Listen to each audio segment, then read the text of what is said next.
নমস্কার সবাইকে। আজ আমাদের মেনুতে থাকছে র জ্যাকফ্রুট উইথ প্রন, এর মানে এঁচোড় চিংড়ি। এঁচোড় চিংড়ি নামটাই বাঙালির কাছে একটা হাইপ। এঁচোড় মানে কাঁচা কাঁঠাল, যা টেকনিক্যালি একটা ফল, কিন্তু আমরা এটাকে সবজি হিসেবে ব্যবহার করি।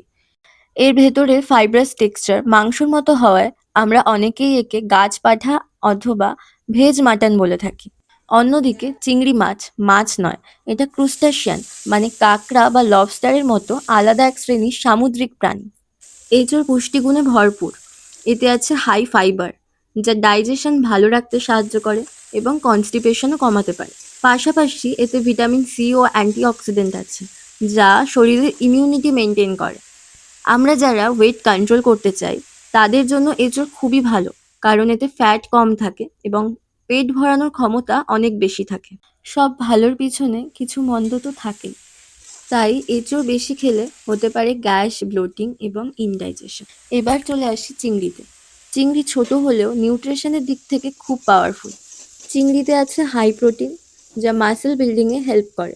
এছাড়া এতে আছে ওমেগা 3 ফ্যাটি অ্যাসিড, যা আমাদের হার্ট হেলথ এবং ব্রেন ফাংশনকে ইমপ্রুভ করে। সুতরাং এঁচোড় একটি আন্ডাররেটেড সুপারফুড।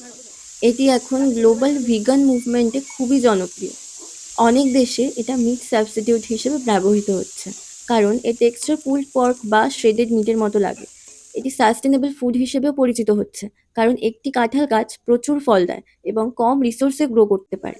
অন্যদিকে চিংড়ি ফিশিং ইন্ডাস্ট্রিতে একটি বড় অংশ জুড়ে আছে। চলুন এবার জেনে নিই এই এঁচোড় চিংড়ি রান্নার প্রসেস। সবার প্রথমেই আমাদের এঁচোড় কেটে নিতে হবে। এঁচোড় কাটার আগে অবশ্যই হাতে সরষের তেল মেখে নেব।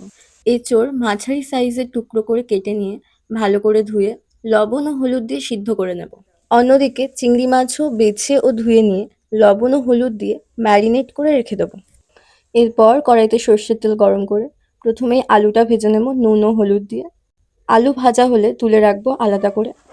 এরপর একইভাবে সিদ্ধ করা এঁচোড় আলুর মতো করেই তেলে ভেজে আলাদা করে তুলে রাখবো। এবার কড়াইতে সর্ষের তেল গরম করে দিয়ে দেব গোটা 2 তেজপাতা, শুকনো লঙ্কা, গোটা গরম মশলা এবং গোটা জিরে ফোড়ন। একটু ধোঁয়া উঠতে শুরু করলেই দিয়ে দেবো পেঁয়াজ কুচি। পেঁয়াজ কুচিগুলোকে লাল লাল করে ভেজে নেব। পেঁয়াজ লাল হয়ে এলে দিয়ে দেব বেটে রাখা রসুন। রসুনের কাঁচা গন্ধ চলে গেলে দিয়ে দেব আদা বাটা, জিরে বাটা এবং টমেটো কুচি। এই সমস্ত মশলা কষানো হলে দিয়ে দেব পরিমাণ মতো নুন এবং হলুদ। এরপর আমি মশলাগুলো কষানোর জন্য একটু ঢেকে দেব। 5 মিনিট পর ঢাকনা খুলে এর মধ্যে দিয়ে দেব ভেজে রাখা আলু এবং এঁচোড়। কষানো মশলার সাথে আলু এবং এঁচোড়টাকে ভালো করে মিশিয়ে নিতে হবে। তারপর কিছুটা জল ঢেলে আবার সিদ্ধ হওয়ার জন্য 5 মিনিট আমরা অপেক্ষা করব।